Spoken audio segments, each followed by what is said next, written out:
இறங்கி வரும் ஒரு அற்புத சக்தி. இனி உங்க வாழ்க்கையில என்ன நடக்கும்? ஏமாந்தது போதும், இனியும் இதை நம்ம செய்ய வேண்டாமே. துன்பத்தை பார்த்து பயந்தா வாழ்க்கை என்ன ஆகும்? துன்பத்தை எதிர்த்து போராடினா வாழ்க்கை எப்படி மாறும்? நேரத்தை எந்தெந்த முறையில் வீணாக்குறோம்? முழிச்சுக்கிட்டு இருக்கிற நேரத்தில் மற்றவங்க கிட்ட தேவையில்லாத பேச்சுக்களால் உங்கள் வாழ்க்கையில் எவ்வளவு பெரிய பேரழிவுகள் நடக்குது? கணவனும் மனைவியும் எப்படி இருக்கணும்? கடன்களை அடைப்பதற்கு எந்த மாதிரியான வருமானத்தை நாம் ஈட்டணும்? இப்படிப்பட்ட சூழ்நிலை இருந்துச்சுன்னா வீட்டை மாற்றுறது எவ்வளவு நல்லதை உங்களுக்கு கொடுக்கும். நீங்கள் தெளிவற்ற மனநிலையில் இருந்தால் உலகம் உங்களை எப்படி மதிக்கும்? நீங்கள் போராடி தோத்தீங்களா இல்லை போராடாமல் தோத்தீங்களா? போராடியும் ஏன் தோல்வியை தழுவினீர்கள்? சாயப்பாவோட அதிகாரம் எவ்வளவு தூரம் உங்கள் வாழ்க்கையை மாற்றும்? அவருடைய மௌன மொழி உங்களுக்கு உணர்த்தும் செய்தி தான் என்ன? இப்படி நினைக்கிறவங்க மட்டமான புத்தி கொண்டவர்கள். நீங்க அந்த வகையில் இருக்கீங்களா? எதிரிகளை ஓட விடுறீங்களா இல்லை எதிரிகளோட காலில் நீங்க தஞ்சம் அடையிறீங்களா? ஊர்க்கதையை வெட்டி கதையை பேசுறதால உங்க வாழ்க்கையில் கடவுள் உங்களுக்கு சொல்லக்கூடிய எச்சரிக்கை என்ன? இது எல்லாம் தான் இந்த பதிவில் இருக்குது. ஓம் சாயிரா சாயிரா, ஓம் சாயிரா சாயிரா, ஓம் சாயிரா சாயிரா, அன்பே சாயிரா, பேரன்பே சாயிரா, அகிலம் தளிக்க ஆத்மா விழிக்க அனுதினம் சாயிரா, எங்கள் அன்பே சாயிரா.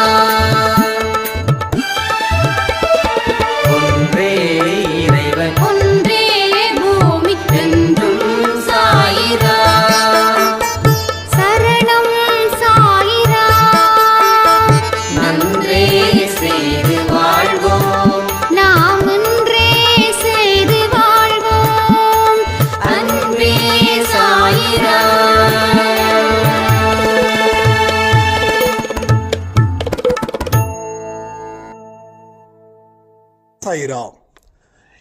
என் உயிரின் உயிரானவர்களே, நேற்று இரவு எத்தனை பேர் அந்த முக்கியமான ஒரு பதிவை பார்த்தீங்கன்னு எனக்கு தெரியல. சாயப்பா நம்ம மேல வச்சிருக்கக்கூடிய அன்பு எப்படிப்பட்டது, எல்லா விஷயத்தையும் அது எப்படி மாற்றி அமைக்க போகுது அப்படின்றத நாம பேசியிருந்தோம். இங்க பாருங்க, வாழ்க்கையில் துன்பத்தை சந்திக்கணும் அப்படின்னா அந்த துன்பத்தை எதிர்த்து போராடுவதற்கு நாம தயாரா இருக்கணும். அதுதான் ஃபர்ஸ்ட் ஸ்டெப்பு. நான் துன்பத்தை பார்த்து பயப்படுறேன் ஆனா கடவுளை வணங்குறேன் அப்படின்னு சொல்றவங்களுக்கு இங்க இடமே கிடையாது. நான் கடவுளை நம்புகிறேன், துன்பத்தை எதிர்த்து போராடுவேன், அந்த மனநிலையை நீங்கள் உருவாக்குனா தான் இங்கே நீங்கள் சரியான முறையில் அந்த துன்பத்தை எதிர்த்து நின்று போராடி வெற்றி வாகை சூட முடியும். இல்லைன்னா பேசிக்கிட்டே இருக்க வேண்டியதுதான், இல்லைன்னா கோயிலுக்கு போயிட்டே இருக்க வேண்டியதுதான், இல்லைன்னா வழிபாடு செஞ்சுக்கிட்டே இருக்க வேண்டியதுதான். ஆனால் மனசில் தில்லு இல்லை அப்படின்னு வச்சுக்கோங்களேன். மனசில் தில்லு இல்லை அப்படின்னா என்னத்தான் வழிபாடு நடத்தினாலும் கடவுளுடைய அனுக்கிரகம் கிடைச்சாலும் நாம் எதிர்பார்த்த ஒரு வெற்றியை, சந்தோஷத்தை, நிம்மதியை நாம் பெறவே முடியாது. நான் சொல்கிறது எல்லாமே 100க்கு 100 உண்மை. நிறைய யோசிச்சு பாருங்க, கொஞ்சம் ப்ராக்டிக்கலாக திங்க் பண்ணி பாருங்க. ப்ராக்டிக்கலாக திங்க் பண்ணுங்க.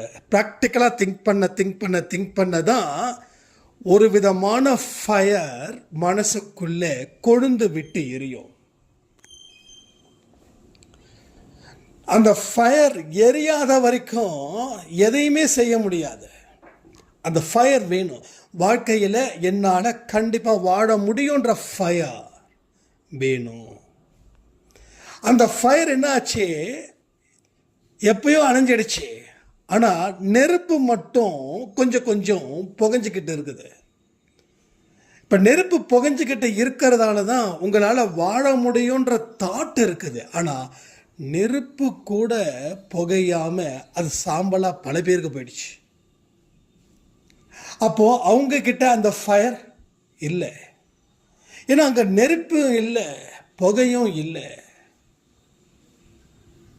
அப்போது அந்த நெருப்பு புகை என்னைக்கோ போயிடுச்சு. அப்படி உங்களுக்கு போயிடக்கூடாதுன்றதுக்காக தான் அவங்கள நான் கம்பேர் பண்ணிட்டு இருக்கேன். உங்கள் குடும்பத்தில் பாருங்களேன், நிறைய பேரை நீங்கள் பார்த்துக்கலாம். உங்கள் சொந்த பந்தத்தில் எத்தனை பேர் ஆரவாரத்தோட சுறுசுறுப்போட ஆரோக்கியமான வாழ்க்கையை வாழ்ந்துக்கிட்டு இருக்காங்கன்னு கொஞ்சம் சர்வே எடுத்து பாருங்களேன் ப்ளீஸ். எடுத்து பார்க்கும்போது தான் தெரியும் ஒவ்வொரு மனுஷனுக்கும் ஒவ்வொரு விதமான பிரச்சனைகளை, புலம்பல்கள் அதிகரிக்குதுன்னு. ஒருத்தர் காரில் போகிறான், அவன் சந்தோஷமாக இருக்கிறான்னா இல்லை, அவனுக்கு காருக்கு இஎம்ஐ ஆயிடுச்சு, அதாவது பணம் கட்ட வேண்டிய தவணை ஆயிடுச்சு, இப்போ வரைக்கும் கட்டலை, அவன் என்ன பண்ணுவான்னு தெரியல, இன்னும் அடுத்த கொஞ்ச நாட்களில் காரை தூக்கிட்டு போகிறதுக்கும் வாய்ப்பு இருக்குதுன்னு அந்த ஒரு மெசேஜும் வச்சுருக்கான். ஆக காரில் போகிறவன் ஹாப்பியாக இல்லை, ஆனால் முகத்தை சிரித்த மாதிரி போகிறதால அவன் ஹாப்பியாக இல்லை. சிரிப்பு ஜஸ்ட்டு ஒரு மாஸ்க்கு, அவ்வளோதான். ஆனால் உள்ளுக்குள்ளே இருக்கக்கூடிய அந்த அழுகையும் துன்பமும் கவலையும் ஒவ்வொரு மனுஷனுக்கும் அரசனில் இருந்த ஆண்டி வரைக்கும் இருக்குது. அப்போ அந்த துன்பத்தை எதிர்த்து போராடுவதற்கு பயம். அதனால் அந்த போராட்டத்தை கைவிட்டுட்டோம்.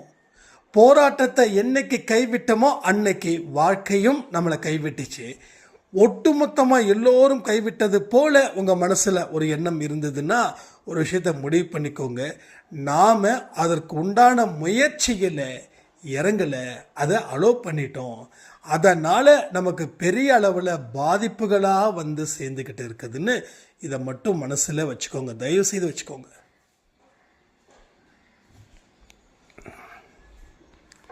அப்போது இதை மீண்டு கொண்டு வர முடியுமா? எத்தனை பேருக்கு புகை இருக்குதுங்கன்னு சொல்லக்கூடியவர்கள் எத்தனை பேர் சொல்லுங்க கொஞ்சம். ஏன்னா நெருப்பு இல்லை, புகை இருக்குது. இப்போது அந்த இடத்துல புகை ஏன் வருதுன்னா நெருப்பு கண்ணுக்கு தெரியாமல் இருக்குது. அதை ஊதுனா எரிய ஆரம்பிச்சிடும். அப்போ முயற்சி செய்தால் வாழ்ந்துடலாமா? எஸ், முயற்சி செஞ்சால் வாழ்ந்துடலாம். அந்த முயற்சி தொடர்ந்து உங்கள் வாழ்க்கையில் இருக்கணும். தோல்வி வந்துருச்சுன்னா முயற்சியை நிறுத்திடக்கூடாது. வெற்றி பெறும் வரை முயற்சியும் உழைப்பும் செய்ய முடியும்னு கமிட்மெண்ட் நீங்கள் கொடுக்க முடியுமா? அந்த கமிட்மெண்ட் நீங்கள் கொடுத்துட்டீங்கன்னா நீங்கள் வாழ்க்கையில் எல்லாத்தையும் சாதிச்சிடுவீங்க. என்னைக்கு நீங்கள் சாதிக்க போகிறீங்களோ அன்னைக்கு உங்கள் பேச்சில், உங்கள் நடையில், உங்கள் உடையில் எல்லாத்துலேயும் வேறுபாடு ஜாஸ்தியாக இருக்கும்.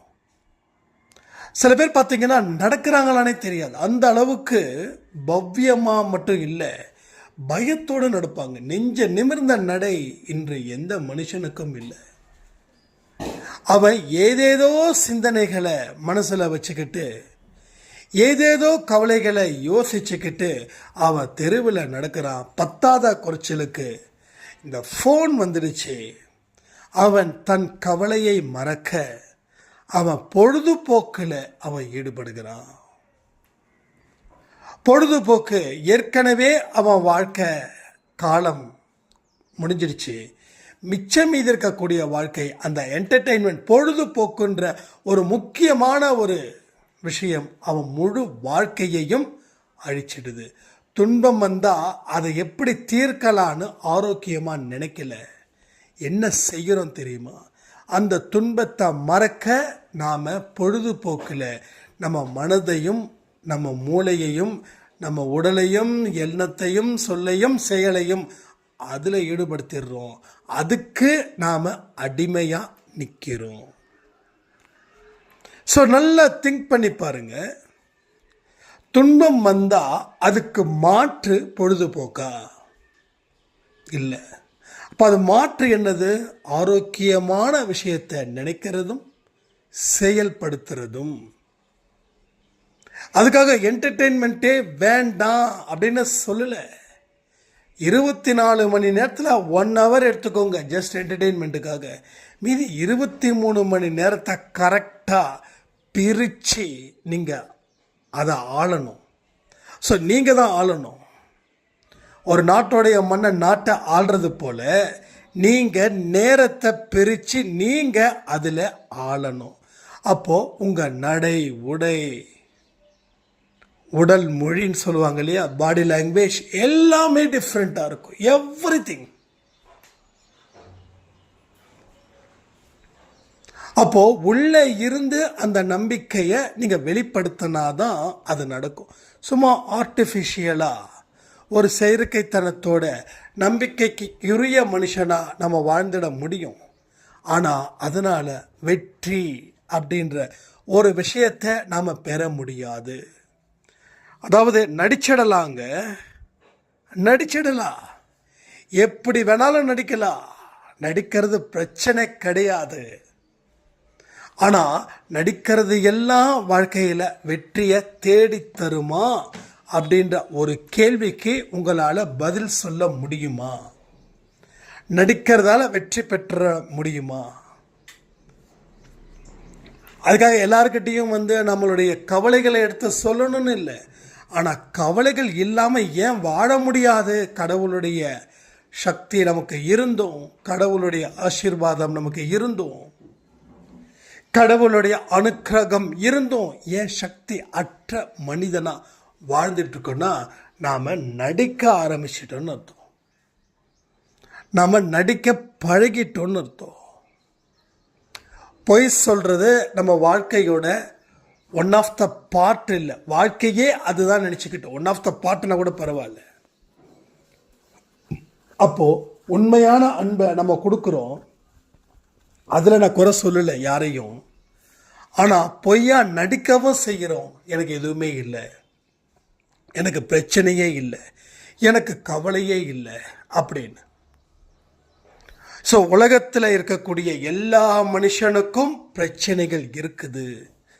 அதை அவன் எப்படி ஹேண்டில் பண்ணுறான்றதை பொறுத்து அவன் பிரச்சனையை தீர்க்கிறான், இல்லை பிரச்சனை இன்னும் பெரிதாக்குறான்.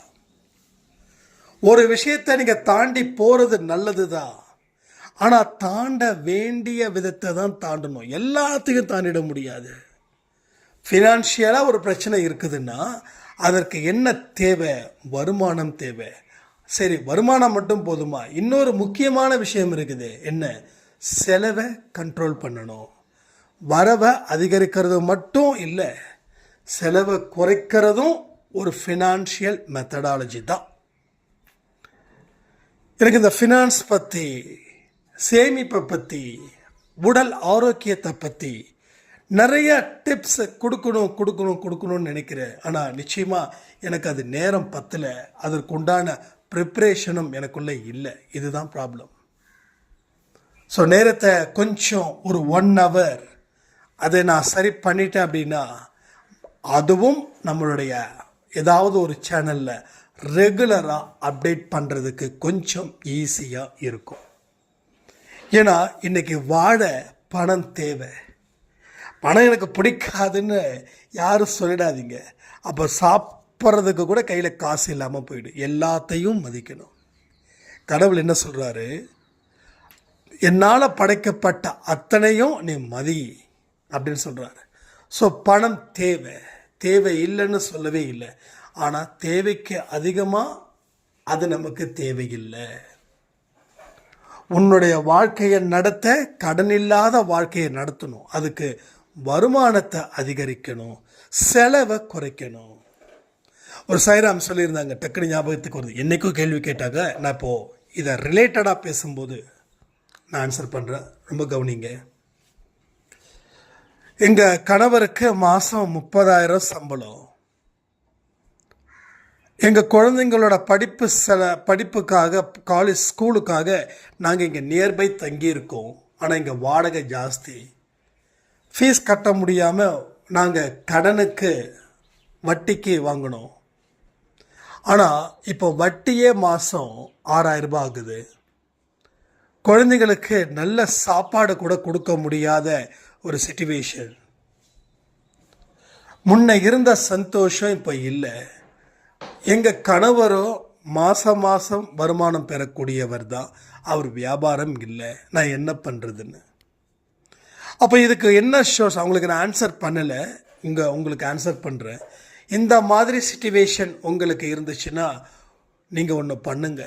வருமானத்தை அதிகரிக்கிறதுல என்னென்ன வழிகள் இருக்குதுன்றது அமர யோசிச்சு, அது உங்களால் முடியுமா, இன்னும் பலத்தை பெருக்கணுமா, இன்னும் அறிவை பெருக்கணுமா, இதையெல்லாம் யோசித்து அறிவையும் பெருக்கி பலத்தையும் பெருக்கி களத்தில் இறங்குங்க. ஒன்று.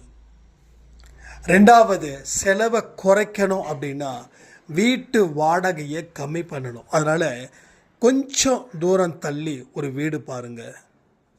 ஒரு 1,000 ரூபாய் ஒரு மாதத்துக்கு நமக்கு குறைஞ்சாலும் வருஷத்துக்கு 12,000 ரூபாய். அதே 2,000 ரூபாய் குறைஞ்சிருந்துச்சுன்னா வருஷத்துக்கு 24,000 ரூபாய். இப்போ இந்த 24,000 ரூபாய் கொடுத்தா கொஞ்சம் டிஸ்டன்ஸ் அதிகமாகும். அது பெட்ரோலுக்கு செட் ஆகுதான்னு பாருங்கள். அதை எல்லாம் யோசித்து பார்க்கும்போது ஏதாவது ஒரு இடத்துல ஒரு நஷ்டத்தை நாம் குறைக்கலாம். அதாவது லாபத்தை பெருக்கணுன்றதை யோசிக்கிறதுக்கு முன்னாடி நஷ்டத்தை குறைக்க முயற்சி பண்ணால் லாபம் பெருகும். சரியா? இது நல்ல டெக்னாலஜின்னு என்னோட மைண்டுக்குள்ளே நான் நிறைய பேருக்கு சொல்லியிருக்கேன். நிறைய பேருக்கு ரீச் ஆகிருக்கு. இங்கே ஹவுஸ் ஒய்ஃபாக நான் இருக்கேன், என்ன பண்ணுறது? எஸ், அருமையான கேள்வி, அற்புதமான கேள்வி. நீங்கள் ஹவுஸ் ஒய்ஃப் தான், ஆனால் உங்களுக்குன்னு ஏதாவது ஒரு திறமை இருக்கும். நல்லா புரிஞ்சுக்கோங்க. அன்பே சாயில் ஐ திங்க் மதுரையோ திருச்சியோ சம்திங் ஏதோ ஒரு ஊரில் அந்த அம்மாவுக்கு நான் ஹவுஸ் ஒய்ஃப் தான், என்ன பண்ண முடியும், நான் எப்படி இன்கம்மை ஏர்ன் பண்ணுறது? அப்போ நான் சொன்னேன், நல்லா யோசித்து முடிவு பண்ணுங்கள், உங்களுக்கு ஏதாவது ஒரு கைத்தொழில் ஏதாவது ஒன்று இருக்கும் அப்படின்னு சொன்னாங்க. இல்லை சாய்ராம், நான் இதுக்கு முன்னாடி இந்த கூடை தான் போட்டுட்டு இருந்தேன், கூடை பின்னுனேன், இப்போ அதெல்லாம் எங்கெங்க அப்படின்னாங்க. நான் ஒன்று சொன்னேன், நீங்கள் முதல்ல கூடை பின்னுங்க. ஒரு 5 கூடையை 5 கலரில் 5 ஸ்டைலில் நீங்கள் பண்ணுங்க அப்படின்னு. அதுக்கு 1,000 ரூபாய் ஆகும் அப்படின்னாங்க. நாம் அனுப்பி வச்சோம் 1,000 ரூபாய். அப்போது அவங்கக்கிட்ட நான் சொன்னேன், நீங்கள் தொழிலுக்கு முதலீடு பண்ணுறீங்க, இந்த 1,000 ரூபாய் நான் உங்களுக்கு கொடுக்குறேன், இதை சரியாக பயன்படுத்திக்கோங்க, இதை வேறு எதுக்கும் பயன்படுத்திக்க கூடாது அப்படின்னு. சரி, இது நடந்தது ஐ திங்க் ஒரு 2 இயர்ஸ் பேக்கில், ரைட்? 2 இயர்ஸ் பேக்கில் அந்த 1,000 ரூபாய்க்கு தேவையான மெட்டீரியல்ஸு, அந்த கூடைக்கு கீழே இருக்கக்கூடிய அந்த இதோ சின்ன குமிடி என்னென்னமோ சம்திங்கெல்லாம் இருக்கும் இல்லையா. ஏன்னா மொத்தம் ஒரு 5ல் இருந்து 8 கூடை போடுறாங்க, சைஸ் வாரியாக போடுறேன் அப்படி. ஓகே, பண்ணுங்கள். லாபம் எவ்வளோ வைக்கிறது அப்படின்னு கேட்டாங்க. எல்லாமே நம்ம அவங்களுக்கு டீச் பண்ணுறோம். ஒரு கூடையோட ரேட் எவ்வளோமா வருதுன்னா 30 ரூபா வருது அப்படின்னாங்க. சின்ன சைஸில் இருக்கிறது காஸ்ட் ஆஃப் மெட்டீரியல் 30 rupees அப்படின்னாங்க. நான் என்ன சொன்னேன், ஒரு 90 rupeesக்கு நீங்கள் கொடுங்க அப்படின்னு. சரிங்க. அடுத்தது ஒவ்வொரு கூடைக்கும் ஒரு 30 ரூபாய் ஏற்றிக்கோங்க, ஹை ரேட்டு ஹை மார்ஜின் அப்படின்ற மாதிரி. 10 கூடை போட்டாங்க. 10 கூடையும் அவங்களுடைய வாட்ஸ்அப்போடைய ஸ்டேட்டஸில் வச்சாங்க. எல்லாம் பார்த்தாங்க, ஆனால் யாரும் ரிப்ளை பண்ணவே இல்லை. மறுபடியும் என்கிட்ட கேட்டாங்க. நான் என்ன சொன்னேன், கூட சம்மந்தப்பட்டது எதுவாக இருந்தாலும் வாட்ஸ்அப்பில் நெட்டில் டவுன்லோட் பண்ணுங்கள். அதுக்கு ஸ்னாப் டியூப்னு ஒன்று இருக்குது, அது ஏபிகே ஃபைலில் வந்து போட்டிங்கன்னா டவுன்லோட் ஆகும். அதை நீங்கள் டவுன்லோட் பண்ணுங்கன்னு சொல்லி அவங்க பையன்கிட்ட நான் பேசினேன். அவங்க பையனும் அதே மாதிரி டவுன்லோட் பண்ணாங்க. ஸோ கூட சம்மந்தப்பட்டது நல்லா ஃபன்னாக, நல்லா ஜாலியாக, ரொம்ப சீரியஸாக அதை நீங்கள் ஹைலைட் பண்ணுங்கன்னு. ஏன்னா ஒரு பொருளை விற்கணுன்னா ஒரு மனுஷனுக்கு அதனுடைய தேவைகளை நாம் உணர்த்தணும். அதுக்கப்புறம் பிளாஸ்டிக் யூஸ் பண்ணக்கூடாது, நாட்டுக்கு மிகவும் தலைவலியாக இருக்குதுன்ற ஒரு சோசியல் ஆக்டிவிட்டி. ஏன்னா அது நல்லது தானே. ஏன்னா எத்தனையோ நம்ம வீட்டு பக்கம் இந்த மயில் பறவைலாம் இருக்கும், அதெல்லாம் சிலதெல்லாம் செத்து கிடக்கும். பார்த்தா அது வந்து இது அந்த பிளாஸ்டிக்கை வந்து உட்கொள்ளும் போது வரக்கூடிய மூச்சு திணறல் அப்படின்றாங்க. அப்போது அதை நீங்கள் பண்ணுங்கன்னு. இதை பண்ண ஒரு சில ஸ்டேட்டஸில் வைக்கிறாங்க. தனிப்பட்ட முறையில் யாருக்கும் அனுப்பல, ஸ்டேட்டஸில் வைக்கிறாங்க. அதுக்கப்புறமா என்கொயரி வருது. இன்றைக்கி ஒரு மாதத்துக்கு அவங்க 100ல் இருந்து 200 கூட சேல் பண்ணுறாங்க. எனக்கு கொடுத்த 1000 ரூபாய், நான் கொடுத்த 1000 ரூபாயை திருப்பி நமக்கு அனுப்பிட்டாங்க. ஸோ எவ்வளவு பெரிய ஒரு டேலண்ட்டு நமக்குள்ளே இருக்குது. அந்த டேலண்ட்டை நம்ம ஏன் மறைச்சி வைக்கிறோம் தெரியுமா? மறைச்சி வைக்கணும்னு வைக்கல, சிச்சுவேஷன் அப்படி இருக்கு. இன்றைக்கி கணவரும் மனைவியும் நல்லா சம்பாதிக்கிறாங்க. கணவர் அவருடைய வேலையில் முழு கவனத்தை வைக்கிறார். ஏன்னா ஃபினான்ஷியல் இஷ்யூஸ் வந்து எங்கே இருக்குதோ அங்கே ஆண்களால் வேலை செய்யவே முடியாது. அப்போது அந்த ஃபினான்ஷியல் ஸ்டேட்டஸை தன்னுடைய மனைவியும் தோளில் சுமக்கும்போது கொஞ்சம் கணவருக்கு மைண்டு ரிலாக்ஸ் ஆகுது. ஸோ வேலையில் கவனத்தை வைக்கிறாங்க. வேலையில் கவனத்தை வைக்கும்போது அவருக்கு இதுவரைக்கும் வழங்காத ஒரு ப்ரொமோஷன்ஸ் அவருக்கு வழங்கப்பட்டது. ஸோ அவங்களோட காம்படிட்டர்ஸ் வந்து போட்டி போட்டு கூப்பிட்டாங்க. அதுக்கப்புறம் அந்த நல்ல ப்ரொமோஷனோட வேறொரு கம்பெனியில் ஜாயின் பண்ணியிருக்காரு. இன்றைக்கி அவங்க கூட வியாபாரம் அமோகமாக போகுது. அவரும் கை நிறைய சம்பாதிக்கிறாரு. ஸோ அன்பே சாய் குடும்பத்தில் அவங்க சாப்பாடும் வாங்கி கொடுக்குறாங்க. அன்பே சாயில் வாட்ஸ்அப்பில் கூகுள் பேயில் நமக்கும் கேஷ் வந்து 500 1000 அவங்களுக்கு என்ன முடியுதோ அதை அனுப்பி வைக்கிறாங்க. ஸோ வாழ்க்கையில் சக்ஸஸ் ஆக அந்த வழி என்னென்னா அந்த திறமையை கண்டுபிடிச்சி அதில் ஸ்ட்ராங்காக நின்று போராடி ஜெயிச்சதால். ஒருவேளை எனக்கு கடன் இருக்குதுன்னு சொல்லி உட்காந்துக்கிட்டு மொபைலையும் டிவியையும் ஆன் பண்ணி பார்த்துக்கிட்டு ஒரு 4 பேர்கிட்ட எங்கள் வீட்டில் இந்த சங்கதி, உங்கள் வீட்டில் என்ன நடந்துச்சு, உங்கள் கணவர் என்ன குடித்தாரா, உங்கள் கணவர் குடிக்கலையா, என் கணவர் குடிக்கிறது இல்லை, ஆனால் என் கணவருக்கு பணம் பிரச்சனை, அவங்க இப்படி இவங்க இப்படி, கணவருடைய அக்கா இப்படி, கணவரோட தங்கச்சி இப்படி, என் தம்பி இப்படி, என்னுடைய தங்கச்சியோட மாமனார் இப்படி, மாமியார் இப்படி, இந்த மாதிரி பேசி பேசி பேசி பேசி பேசி நாம் அழிஞ்சு போகணுன்றதை புரிஞ்சுக்கிறீங்களா நீங்கள்?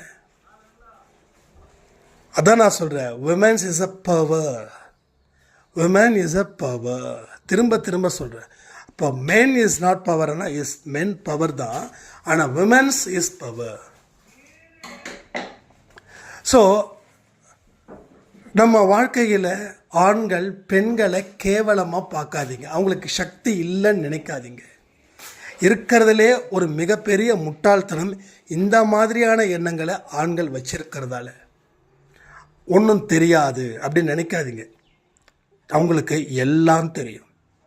உங்கள் அம்மாவுக்கு எல்லாம் தெரிஞ்சதால தான் உங்களை வளர்த்தாங்க. அப்போ உங்கள் மனைவியும் பெண் இல்லையா? அப்போ யோசித்து பார்த்துங்க. அடிமைப்படுத்துறதை நிறுத்திட்டு அவங்களுக்கு நல்ல ஒரு இடத்த வழங்குங்க, தப்பே கிடையாது. நீங்கள் கேட்கலாம், நீ சொல்கிறியே நீ செய்கிறியான்னு. காயத்ரியோட ஃபோன் நம்பர் யார்கிட்ட இருந்தாலும் காயத்ரி கிட்ட கால் பண்ணி கேளுங்க, அவங்க என்ன சொல்கிறாங்கன்னு பாருங்கள். ஸோ எல்லாருக்கும் அந்த ஒரு விஷயத்தை நாம் கொடுக்கணும். எல்லாருக்கும் டேலண்டடு தான். ஸோ எல்லாருமே டேலண்டடு தான். அப்போது நான் சொல்கிறது எல்லாமே செயல்படுத்தக்கூடியவன் தான். அதனால தான் புதுசான அனுபவங்கள் எனக்கு கிடைக்குது. ஸோ அதனால் யாரையும் மட்டமாக நினைக்கிறது மட்டமான புத்தி. புரியுதுங்களா? எல்லாருக்கும் சொல்கிறேன், ஆண்களுக்கும் சொல்கிறேன், பெண்களுக்கும் சொல்கிறேன். உங்கள் கணவரை நீங்கள் மட்டமாக நினச்சிங்கன்னா நீங்கள் மட்டமான புத்தி கொண்டவர். உங்கள் மனைவியை நீங்கள் மட்டமாக நினச்சிங்கன்னா நீங்கள் தான் மட்டமான புத்தி கொண்டவர், புரிஞ்சுக்கோங்க. ஸோ யாரையும் மட்டமாக நினைக்கக்கூடாது. ஏன்னா கடவுளுடைய படைப்பு. அவங்க யார்? கடவுளுடைய படைப்பு. இந்த ஜென்மத்தில் அவங்களுக்கு இந்தந்த உறவுகள் மூலமாக அழைக்கப்படுகிறீர்கள். அடுத்த ஜென்மத்தில் நீங்கள் யாரோ, உங்கள் கணவர் யாரோ, உங்கள் குழந்தைகள் யாரோ. அதனால தான் வாழக்கூடிய வாழ்க்கையில் குறைய தேடாமல் நிறைகளை மட்டும் பாருங்கள். அந்த நிறைகளே உங்கள் வாழ்க்கையில் மகிழ்ச்சிக்குண்டான ஒரு பாதையில் உங்களை அழைத்து செல்லும். இதை நல்லா புரிஞ்சுக்கிட்டிங்கன்னா வாழ்க்கையில் குழப்பமே இருக்காது. அதே போல் இன்னொரு விஷயமும் சொல்கிறேன். ஒரு சாய்ராம் சொன்னாங்க, இந்த அரசியல் இந்த ஒரு 4 நாளாக டிவிக்கு முன்னாடியே இருக்கிற அன்பேசாய் அடியை கூட பார்க்க முடியலன்னா, யார் சிஎம் ஆகுறாங்களோ அதுக்கப்புறமா நான் தொடர்ந்து பார்க்கலான்னு இருக்கேன், என்னை மன்னிச்சிடுங்கன்னு கேட்டாங்க. நான் ஒரு விஷயத்த சொல்கிறேன். ஒரு செய்தியை பாருங்கள், தப்பே இல்லை. ஏன்னா செய்திகள் கண்டிப்பாக தெரிஞ்சுக்கணும், நாட்டில் என்ன நடக்குது ஏது நடக்குதுன்னு. ஆனால் அதுலேயே போய் மூழ்கி உட்காந்துடாதீங்க, டிவியிலே உட்காந்துடாதீங்க. ஒரு நாளைக்கு நான் எப்பயுமே சரி, இந்த உலகத்தில் என்ன நடந்தாலும் ஏது நடந்தாலும் சரி, ஜஸ்ட் ஒரு 1 hour மட்டும்தான் நான் நியூஸ் பார்ப்பேன். வேறு எதையும் பார்க்க மாட்டேன். நான் பண்ணுறதை தான் நீங்கள் பண்ணணும்னு நான் அந்த மாதிரி ஆர்டர் போடுறவன் இல்லை. நம்ம நேரங்களை தயவு செய்து எதற்காகவும் ஒதுக்க வேண்டாம். ஒதுக்க வேண்டியது தேவைன்னா அதற்கு சரியான அளவில் ஒதுக்குங்க. 24 மணி நேரமும் டிவியில் இவர் சிஎம் ஆவாரா, அவர் சிஎம் ஆவாரா, இவங்க 2 பேரும் அலைன்ஸ் வைப்பாங்களா, அலைன்ஸ் வச்சா நாட்டு மக்கள் என்ன பண்ணுவாங்க, இதையே உருட்டிட்டு இருக்காங்க மே 4ஆம் தேதியிலேருந்து இன்னைக்கு வரைக்கும். ஜஸ்ட் ஒரு இன்ஃபர்மேஷன், அவ்வளோதான். ஆட்சி அமைக்கிறதுல எல்லா கட்சிக்கும் பிரச்சனை இருக்குது. நான் திரும்ப சொல்கிறேன், நான் ஒருத்தவங்களுக்கு தான் சார்பானவன் இல்லை. மாற்றம் வந்தால் நல்லது அப்படின்னு நினைக்கிறவன் தான் நான்.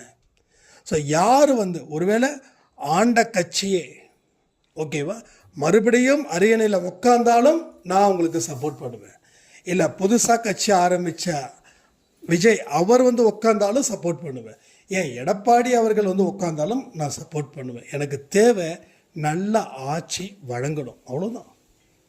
டிஎம்கேவையாக மக்கள் தூக்கி போட்டாங்கன்னா ஏதோ ஒரு எதிர்ப்பாளை, அந்த எதிர்ப்பாளை என்ன ப்ராப்ளம்ன்றதை தேடி கண்டுபிடிச்சி அதை சரி செய்கிறதுக்கு கடவுள் ஒரு வாய்ப்பை மக்கள் எங்களுக்கு வழங்குறாங்க அப்படின்னு நினச்சி அவங்க தீவிரமாக இருந்தாங்கன்னா யார் பின்னாடியும் போக வேண்டிய அவசியமே இல்லை.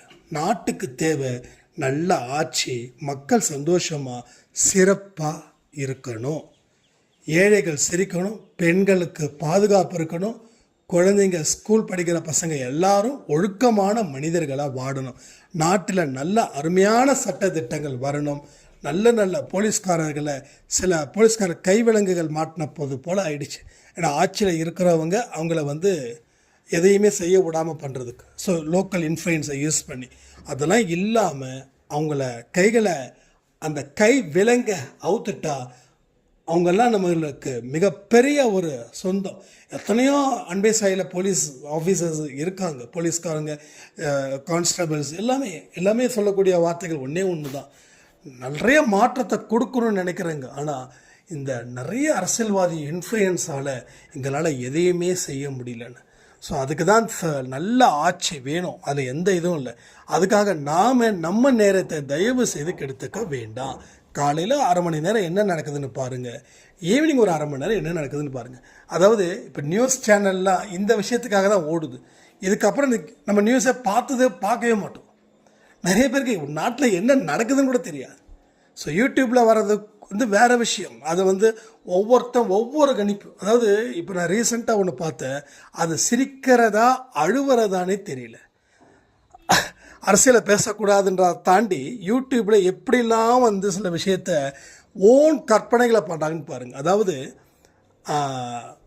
ஏடிஎம்கேவும் டிஎம்கேவும் கூட்டணி சேர்ந்து ரஜினி அவர்களை முதல்வராகவும் விஜய் அவர்களை எதிர்க்கட்சி தலைவராகவும் ஆக்கணும்னு திட்டமிட்டு அதற்கு உண்டான பணிகள் நடந்துகிட்டு இருக்குதான். இதை உங்களால் சிரிக்க முடியுதா, அட முடியுதான்னு மட்டும் சொல்லுங்கள். ஸோ அப்படி தான் இருக்குது இன்றைக்கி இருக்கக்கூடிய யூடியூப் அப்படின்ற ஒரு விஷயம். வியூஸ்க்காக எதை வேணாலும் பேசுவாங்க. நமக்கே இங்கே நிறைய பேர் சொன்னாங்க, நீங்களும் அரசியலை பற்றி பேசுங்க, இன்னொரு சேனல் இருக்குல்ல, பேசுங்கன்னு. பேசுகிறதுக்கு நிறைய இருக்குது, ஏகப்பட்டது இருக்குது, பேசலாம். ஆனால் நம்ம பாணி அது இல்லை. நம்ம ஒருத்தங்களை எதிர்த்து ஒருத்தங்களை ஆதரித்து பேசுறதுலாம் நமக்கு தெரியாது. உள்ளதை உள்ளபடியே சொல்லக்கூடிய விஷயந்தான் இது பொறுத்த வரைக்கும். அதனால தான் சொல்கிறேன், நாட்டுக்கு தேவையான நியூஸ் மட்டும் நமக்கு தெரிஞ்சதுன்னா போதும். என்ன நடக்குது, ஏது நடக்குது, இப்படி நடக்குமோ அப்படி நடக்குமோ, அவங்க இதை சொல்கிறாங்களா, அங்கே பார்க்கலாம் இங்கே பார்க்கலன்னா உங்கள் பொழப்பை யார் பார்ப்பான்னு நினச்சி யோசித்து செயல்படுங்கன்னு சொல்லி இந்த பதிவை நான் முடிக்கிறேன். ஜெய் சாய்ராம். ஓம் சாயிரா சாயிரா, ஓம் சாயிரா சாயிரா, ஓம் சாயிரா சாயிரா, அன்பே சாயிரா, பேரன்பே சாயிரா, அகிலம் தளிக்க ஆத்மா விழிக்க அனுதினம் சாயிரா, எங்கள் அன்பே சாயிரா. ஒன்றே இறைவன், ஒன்றே பூமிக்கென்றும் சாயிரா, சரணம் சாயிரா, நன்றே செய்து